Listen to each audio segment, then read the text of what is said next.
আজ বানাচ্ছি এমন একটি মাছের ঝাল যার স্বাদ মনে থাকবে অনেক দিন। টক দই আর নরম ভোলা মাছের জাদুকরি মেলবন্ধন। ঘরোয়া কিছু উপকরণ দিয়ে বানিয়ে দেখাবো এই মজাদার পদটি। তাহলে চলুন দেরি না করে শুরু করা যাক আজকের রান্না। এখানে ভোলা মাছের আঁশ ছাড়িয়ে ভালো করে কেটে ধুয়ে নিয়েছি। এখন সামান্য নুন, হলুদ আর সর্ষের তেল মাখিয়ে নেব। নুন হলুদ মাখিয়ে নিয়ে এখন মাছগুলো ভাজার জন্য একদম রেডি।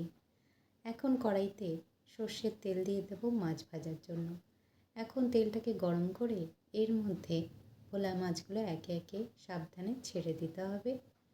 এখন মাছগুলো এক পিঠটা ভাজা হয়ে গেছে। এখন খুন্তি দিয়ে আরও একটা পিঠ একইভাবেই ভেজে নেব। এই সময় ফ্লেমটাকে অবশ্যই মিডিয়ামে রেখে মাছগুলোকে ভেজে নিতে হবে। দু সাইডটাই সমানভাবে ভেজে নিয়ে এখন কড়াই থেকে উঠিয়ে রাখবো।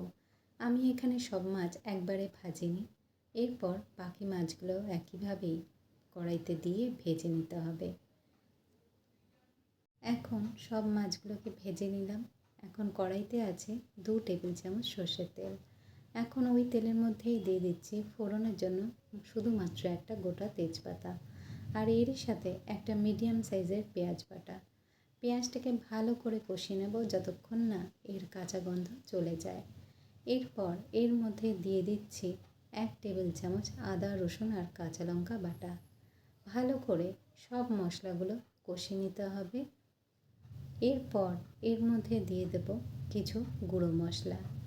গুঁড়ো মশলার মধ্যে এখানে দিয়ে দিচ্ছি 1/2 চা চামচ হলুদ গুঁড়ো, পরিমাণ মতন লবণ, 1.5 চা চামচ জিরের গুঁড়ো আর 1 চা চামচ কাশ্মীরি লাল লঙ্কার গুঁড়ো।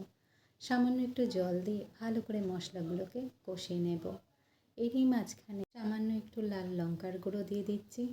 এরপর মশলাটাকে কষিয়ে নিয়ে ঢেকে 2 মিনিট অপেক্ষা করব, যতক্ষণ না মশলা থেকে তেল বেরিয়ে আসছে। মশলা থেকে তেল বেরিয়ে এসেছে। এখন ফ্লেমটাকে অফ করে দিয়ে এর মধ্যে ফেটিয়ে রাখা 2 টেবিল চামচ টক দই দিয়ে ভালো করে মিশিয়ে নিতে হবে। এইভাবে ফ্লেমটাকে অফ করে যদি টক দই মেশানো হয় তাহলে টক দই ফেটে যাওয়ার ভয় থাকে না। ফ্লেমটাকে আরও একবার অন করে নিয়ে ভালো করে নেড়ে চেড়ে এর মধ্যে দিয়ে দেবো 1 কাপ পরিমাণ মতন গরম জল। এবার ঢাকা দিয়ে 4 থেকে 5 মিনিট ঝোলটা ফুটতে দেব। গরম ভাত আর এই ভোলা মাছের ঝাল খেতে এতটাই ভালো হয় যে অন্য কোনো পদ লাগে না। 4 থেকে 5 মিনিট বাদে ঢাকা সরিয়ে এখন ভাজা মাছগুলো দিয়ে দেব। ঝোলটা ফুটে উঠেছে। এখন ভাজা মাছগুলো দিয়ে দিচ্ছি। আরও কিছুক্ষণ রান্নাটাকে হতে দেব যতক্ষণ না মাছগুলো একটু নরম হয়ে আসে। এরই মাঝে দিয়ে দিচ্ছি স্বাদ বাড়ানোর জন্য সামান্য একটু চিনি আর 2 থেকে 3টে চিড়ে রাখা কাঁচা লঙ্কা। এখন ঝোলটা ঘন হয়ে গেছে।